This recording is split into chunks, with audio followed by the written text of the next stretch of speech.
Rory Calhoun, born Francis Timothy McCow on August 8, 1922, in Los Angeles, California, had a rough and turbulent childhood. Raised during the Great Depression, his early years were marked by hardship and instability. As a teenager, he found himself in trouble with the law, including spending time in a federal reformatory for auto theft and later serving time for robbery. While his youth could have been the end of his story, it ultimately shaped the man he would become. The struggles of his youth gave Calhoun a raw edge, something that later defined his acting style. He often credited his turbulent past for the grit and realism that became the hallmark of his performances.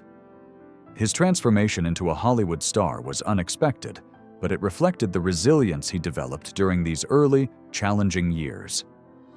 From troubled youth to Hollywood star. After his release from reform school, Rory Calhoun worked various jobs, including as a mechanic, logger, and cowboy, trying to find his way. A turning point came when he met actor Alan Ladd, whose wife, Sue Carroll, was a talent agent. Sue saw something magnetic in the tall, broad-shouldered young man and signed him, giving him the stage name Rory Calhoun. She also sent him to acting school, setting the stage for his Hollywood career. He made his screen debut in the early 1940s and was quickly cast in supporting roles. His rugged looks, deep voice, and athleticism made him a natural fit for westerns, which were at the height of their popularity. His authenticity on screen, particularly in roles that demanded physicality and strength, made him a standout, quickly propelling him to fame. Success in westerns and television. Rory Calhoun became known for his iconic roles in westerns, a genre that was booming in the 1950s. Films like The Red House, 1947, A Song in My Heart, 1952, and River of No Return, 1954, with Marilyn Monroe and Robert Mitchum, cemented his place in Hollywood. Calhoun's quiet confidence and stoic strength made him an audience favorite. What set him apart from other actors was his authenticity.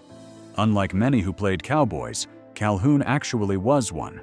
He could ride, rope, and survive the elements, which gave his performances an air of realism that viewers connected with.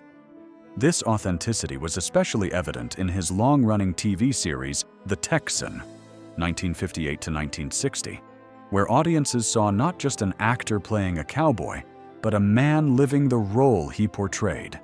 The rebel with a cause. Behind the scenes, Rory Calhoun was known for living life on his own terms. He was independent, kind to his fans, and loyal to his friends. Yet he also had a mischievous side and earned a reputation as a Hollywood rebel. Gossip columns often linked him to various actresses, and while some of these rumors were exaggerated, they added to his mystique.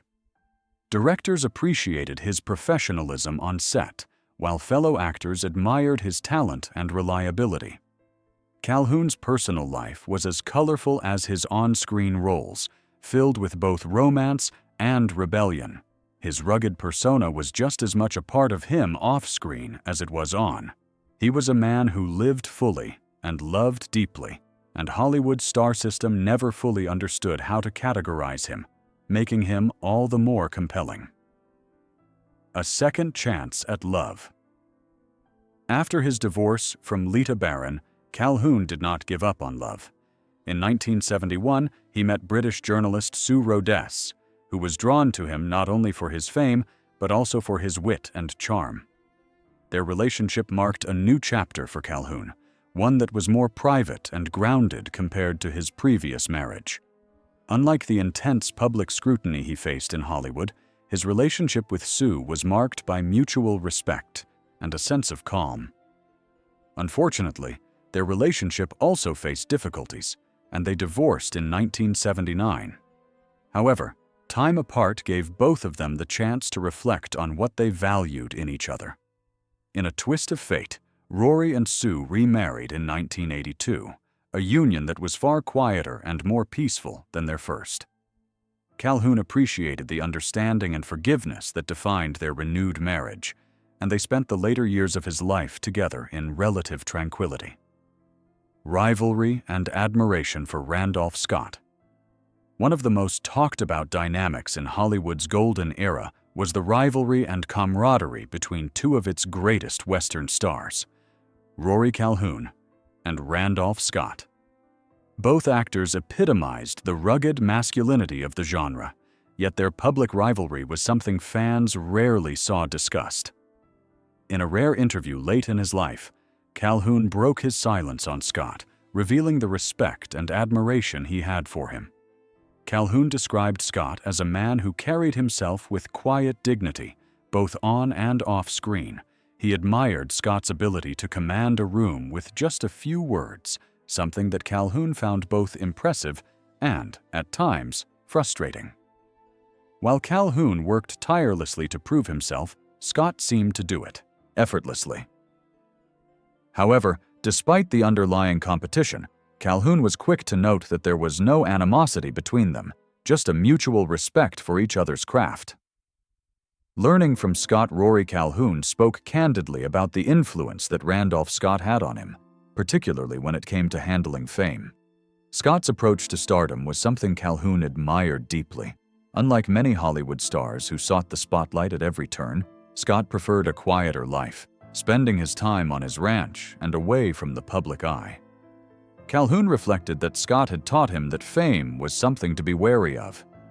"Don't ever chase fame. It runs faster than any horse," Calhoun recalled Scott telling him. Calhoun took this advice to heart, acknowledging that his own pursuit of fame had often caused him turmoil. Scott's decision to retire quietly, without fanfare or scandal, was something that Calhoun respected deeply.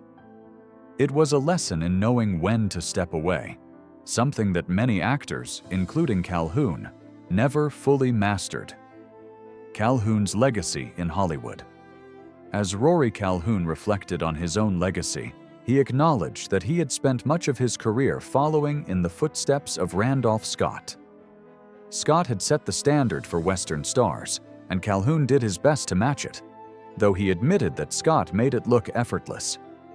Calhoun's legacy, however, is more than just a collection of films and television shows. It is about the authenticity he brought to his roles, the humility he displayed behind the scenes, and the respect he earned from his colleagues. Calhoun never sought to overshadow anyone. Instead, he carved out his own place in Hollywood, leaving behind a body of work that stands as a tribute to the cowboy spirit that defined his career. Final years and passing. Rory Calhoun passed away on April 28, 1999, at the Providence St. Joseph Medical Center in Burbank, California, at the age of 76. His death came after a long battle with emphysema and diabetes, two illnesses that had taken a toll on his health in his later years. Calhoun's decline in health had limited his ability to continue working, but he remained beloved by fans and colleagues. His struggles with emphysema were a result of his long-term smoking habit, which was common among his generation. Despite his health challenges, those who knew him spoke fondly of his humor, resilience, and dignity. Rory Calhoun's death marked the end of an era for Hollywood's Western stars, but his legacy continues to live on through his films, his contributions to the industry, and the respect he earned from those who worked with him.